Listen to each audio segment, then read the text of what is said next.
थे जान बलब माही खुश वसदा।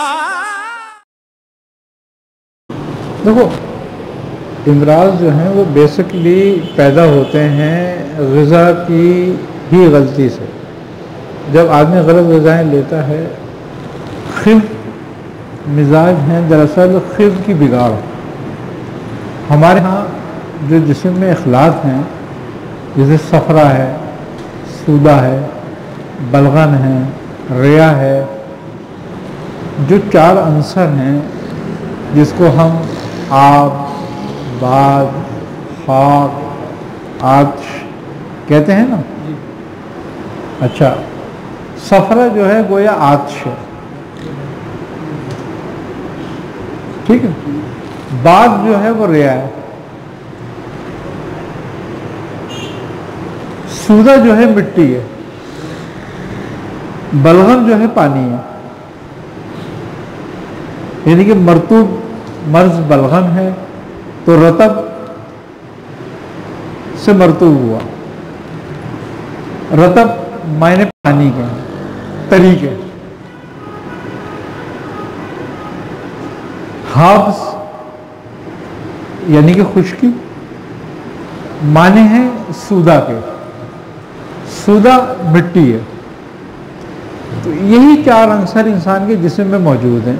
इसी की तरतीब से इसका जिस्म जो है वो तरतीब पाया है। अब यही इखलात जो हैं इंसान के जिस्म में कार फरमाएं। हम जितनी ग़िज़ाएँ लेते हैं उसमें ग़िज़ा सर्द भी हैं, गर्म भी हैं। आई नहीं समझ? अच्छा, गर्म और खुश्क भी हैं, गर्म और तर भी हैं, तर और गर्म भी हैं, खुश्क और गर्म भी हैं, गर्म और खुश्क भी हैं। ये मिजाज हैं ग़िज़ाओं के। इनके इस्तेमाल करने से अगर हम मिसाल के तौर पर तर ग़िज़ा इस्तेमाल शुरू कर दें जिसका मिजाज तर हो, जैसे कि दूध का इस्तेमाल या दही का इस्तेमाल हम करना शुरू कर दें, दही दूध का इस्तेमाल, तो दूध का इस्तेमाल अगर हम ज़्यादा करते हैं और बलगम मिजाज का आदमी अगर दूध का इस्तेमाल ज़्यादा कसरत से करता है तो इसका मतलब है वो बलगम को और ज़्यादा तरक्की दे रहा है।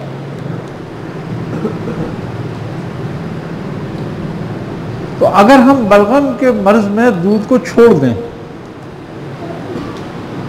और गर्म और खुश्क ग़िज़ा लेना शुरू करें, गर्म मसालों का इस्तेमाल शुरू कर दें या यखनी का इस्तेमाल शुरू कर दें, तो बलगम कंट्रोल आ जाएगा।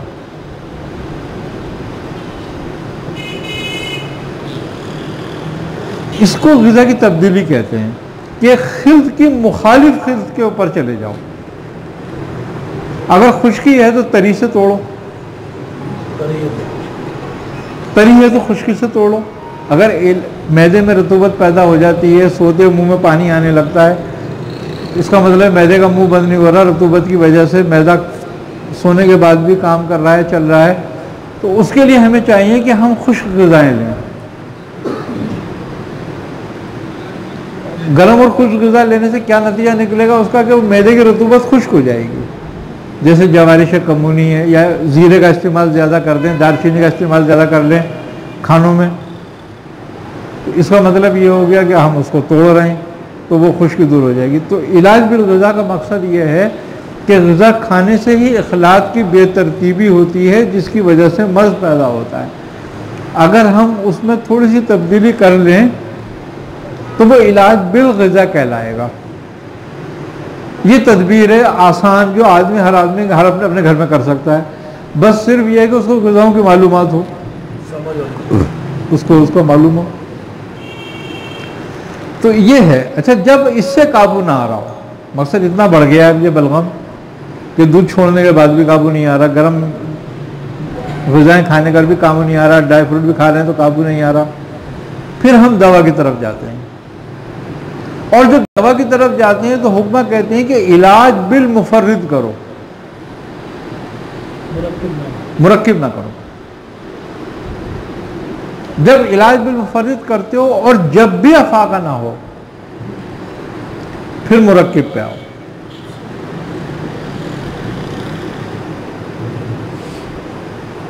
मुरक्किब तो आखिरी स्टेज है, वरना पहला स्टेप वो है बिल ग़िज़ा है। अच्छा, इलाज ग़िज़ा भी बिल मिसल है, इलाज भी बिल मिसल है। इलाज बिल मिसल क्या होता है कि जैसे कि टीबी का इलाज टीबी के जरासीम से किया जाता है, ये इलाज बिल मिसल कहलाता है ये। अच्छा, इसी तरीके से अब ये है कि मिसाल के तौर पर हमारी टांगों में दर्द रह रहा है, कमज़ोर हो रही हैं टांगें। अब हमने क्या करा, पाए इस्तेमाल करना शुरू कर दिए बकरे के। जिसको भैंस के पाए रास आते हैं वो भैंस के खाएगा, जिसको गाय के पाए रास आए वो गाय के खाए, जिसको बकरे के आते हैं वो बकरे के पाए खाए। अब चूंकि बकरा जो है वो हल्की ग़िज़ाओं में आता है तो लिहाजा इंसान का मैदा उसको जल्दी कबूल कर लेता है। तो जिसका फ़ायदा ये होता है कि पैरों के दर्द में अफाका होने लगता है, पैरों की कमज़ोरी दूर हो जाती है पाए के ज़्यादा इस्तेमाल करने से। फिर अगर मुसलसल पाए इस्तेमाल करें हम तो पैरों की तकलीफ में फ़ायदा होता है। इसी तरह जोड़ों के मर्ज़ में अगर जानवर के जोड़ों का लुआब का शोरबा बना के इस्तेमाल करा जाए तो बड़ा मुफीद होता है। ये कहलाता है इलाज बिल मिसल। जैसी तकलीफ उसके उस हिस्से से इलाज, उसी हिस्से से इलाज। आए ना समझ बात। अब किसी के कमर में तकलीफ रहती है मिसाल के तौर पर, उसको चाहिए वो जानवर की पुट का गोश्त इस्तेमाल करे। किसी का सीना कमजोर है तो वो सीना इस्तेमाल करे, चापे इस्तेमाल करे। ये ग़िज़ा बिल मिसल होगी। जब ग़िज़ा बिल मिसल होगी तो उसका फायदा होगा, उसी हिस्से को उसका फायदा पहुंचेगा, क्योंकि उसके जो हरारे हैं वो उसी हिस्से को फायदा करेंगे जिस हिस्से के हरारे हैं। है ना समझ बात। अच्छा, अब क्या बात है, ये है सब फितरी इलाज, फितरत के मुताबिक। इसका कोई नुकसान नहीं, इसका कोई नुकसान नहीं है। देखो, वो इल्म जो अंबिया अलैहिस्सलाम पे उतरा है वो फितरी है, इसलिए कि वो अंबिया की अपनी खोज नहीं है, वो कुदरत की आता है, रब्बुल इज़्ज़त की आता है, अल्लाह ताला की अता है उनको। और जो किसी चीज़ का खालिक होता है वो उसकी खराबियों को बेहतर जानता है।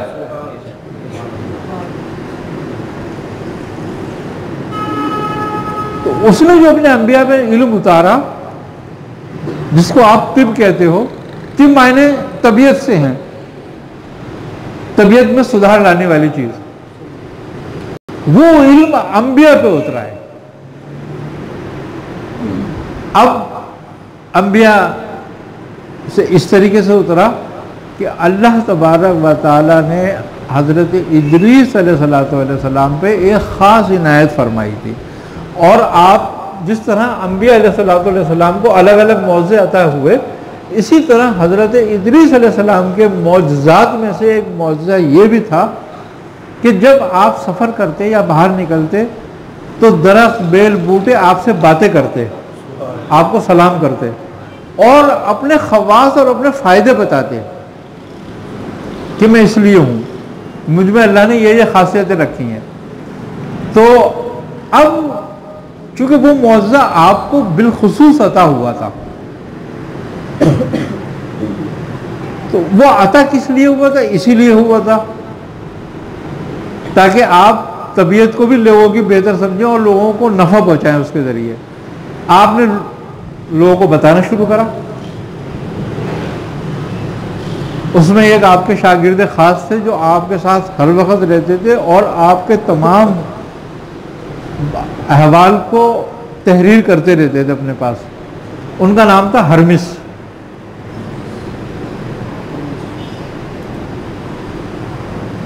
उनसे ही तिब चली, वही तिब के इमाम कहलाते हैं। अब उनके ज़रिए जब हज़रत इदरीस अलैहिस्सलाम को फरिश्ते ले गए तो वो आपकी जगह तिब में आपके जानशीन थे वो। और उनसे तिब फरोग पाई। तमाम दुनिया में आज जो तिब है वो दो हालतों में है। एक हालत उसकी जो है वो है मौजज़ाती,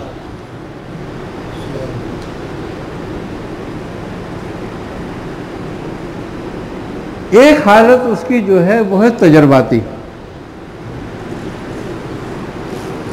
कि जब बूटियों पे तजर्बे शुरू हुए कि भाई एक बूटी ये इस काम की है और ये इस काम की है, लेकिन इसमें ये मुआवनत के साथ है, इसके साथ अगर इसके साथ इसको मिलाया जाए तो ये और मुआवनत करती हैं और बढ़ जाती हैं इनकी ताकत। तो जब उन्होंने इनको मिलाना शुरू करा तो ये मुरक्किबात हो गए और उनकी मुआवनत पता चल गया कि इस बूटी के साथ ये मुआविन है, इसके साथ ये मुआविन है, इसके साथ ये मुआविन है, इसकी ये एंटी है, इसकी ये एंटी है। कुछ बूटियाँ कुछ के साथ मुसलह के तौर पर इस्तेमाल होती हैं कि अगर हम एक बूटी इस्तेमाल कर रहे हैं तो उसके जहाँ फ़ायदे भी हैं वहाँ नुकसान भी है। तो अब उसके हम ज़र को दूर करने के लिए उसकी मुसलह बूटी ढूंढते हैं कि जिसमें उसकी इस्लाह हो, उसकी ख़राबियों की जो इस्लाह करती हो। तो वो उसके साथ मिलाकर हमने मुरक्किब बनाया, तो उसका नतीजा ये निकला कि वो एक दूसरे की मुसलह भी हो गई और उनके फ़वाइद भी बढ़ गए। तो वो तिब तजर्बाती हो गई और वो इस तरीके से दुनिया में जो तजर्बे करते रहे लोग, वो बढ़ती गई। ये सब फितरत के तौर पर था। तिब्ब जदीद की जो अब हालत है, ये मज़े की बात ये है कि ये 300 साल की है और इस 150 साल में इसने ज़्यादा तरक्की करी है। और उसका नतीजा क्या था? उसका नतीजा था स्पेन की फतह। अंदलुस में जब फतह किया इन लोगों ने, रोमियो ईसाइयों ने, तो तमाम पूरी अंदलुस की दुनिया की मुसलमानों की अजीम तरीन लाइब्रेरी थी वो, और ये उठा के यूरोप ले गए उसको, फिर उसको तर्जुमे कराए। अच्छा, जिनकी मुसलमान तबीबों ने बुनियादें रखी थी वो सारी उनकी तहरीरें मौजूद थी, उन्होंने उन्हीं बुनियादों पे काम किया सारा। आज उन्होंने उसको नई शक्ल दे के बाहर लिया है वो निकाल के, आज तिब्ब फरंग कहलाती है वो। अच्छा, दुनिया का एक उसूल रहा है कि जिसकी तिब होती है उसकी हुकूमत होती है।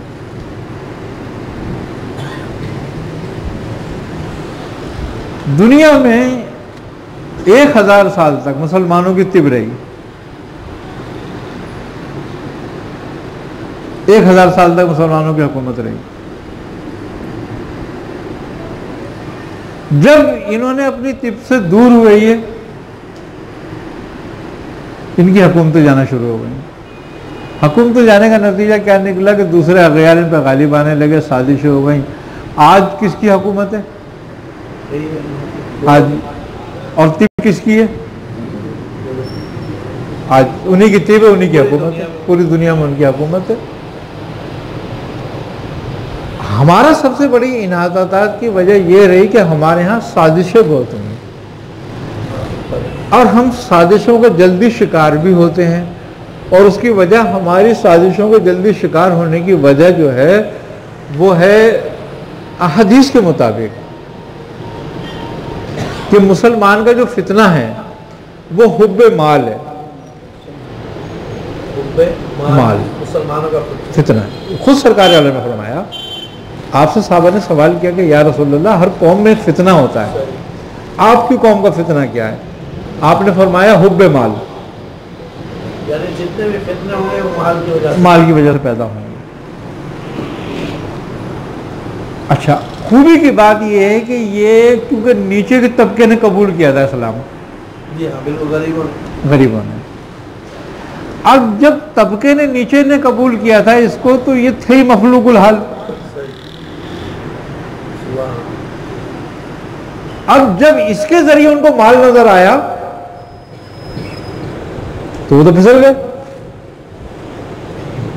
जिसका नतीजा क्या निकला कि हम में ही हमारे गद्दार पैदा होगा, और उन्होंने दीन का ही नाम ले लेकर हमें नुकसान पहुंचाना शुरू कर दिया। अब जो उनकी बात ना माने वो दीन का नाम लेकर उसको काफिर करार दे देते थे। उसको मुर्तिद कर देते थे, उस पर सजाएं लगवाते थे, क्योंकि बादशाहों को उन्होंने घेर लिया था, जिसका नतीजा ये निकला कि हम तबाह होते गए, इन्हितात पे जाते गए, इन्हितात पे जाते गए, इन्हितात पे जाते गए। हमें जो तर्ज हुक्मरानी और तर्ज मुआशरत खुलफा राशिदीन के 30 साल के दौर में मिलता है, वो दुनिया का अहद ज़रनीन तरीका है। आपने जो फरमाया तारीख़ इंसानियत का सबसे सुनहरा दौर हजरत उमर फारूक रज़ियल्लाहु ताला अन्हु का दौर है।